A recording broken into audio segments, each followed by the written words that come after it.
The notion that global warming is a war by the mainstream media against Christianity may seem like an unconventional idea, but it is a perspective that has been gaining traction in certain circles. To understand this claim, it is essential to examine the underlying motivations and biases that drive the media's narrative on global warming and its supposed connection to Christianity. One of the primary arguments made by those who propose that global warming is a war against Christianity is that the media's emphasis on environmentalism and the need for sustainable practices is, in fact, a covert attempt to undermine traditional Christian values. They argue that the media's focus on the supposed dangers of climate change is a way to supplant the biblical account of creation with a more secular, human-centered worldview. By emphasizing the role of human activity in causing climate change, the media is, in effect, absolving God of his responsibility as the creator and sustainer of the world.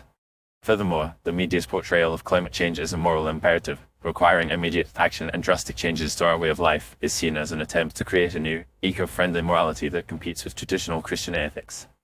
This new morality, which emphasizes the importance of reducing carbon footprints and preserving the natural world, is often presented as a more enlightened and compassionate alternative to the supposedly outdated and rigid moral framework of Christianity.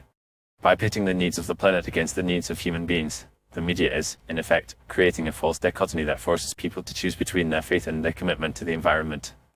Another factor that contributes to the perception that global warming is a war against Christianity is the media's tendency to marginalize and ridicule those who question the scientific consensus on climate change. Skeptics, including many Christians, are often labeled as deniers or flat earthers, implying that they are ignorant, uninformed, or even malevolent.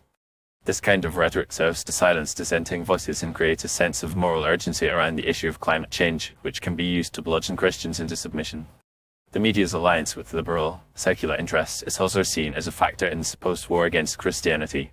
Many of the organizations and individuals who are most vocal about the need for climate action are also strong advocates for abortion, gay rights, and other causes that are anathema to traditional Christian values. By joining forces with these groups, the media is, in effect, supporting a broader cultural agenda that is hostile to Christianity. The resulting narrative, which portrays Christians as backward, intolerant, and opposed to progress, serves to further alienate believers from the mainstream cultural conversation. In conclusion, while the idea that global warming is a war by the mainstream media against Christianity may seem far-fetched, it is a perspective that is rooted in a deep-seated perception of bias and hostility.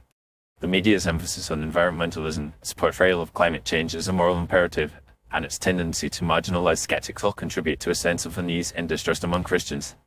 By examining the underlying motivations and biases that drive the media's narrative on global warming, it becomes clear that the issue is not just about science or the environment, but about a deeper cultural struggle for values and meaning.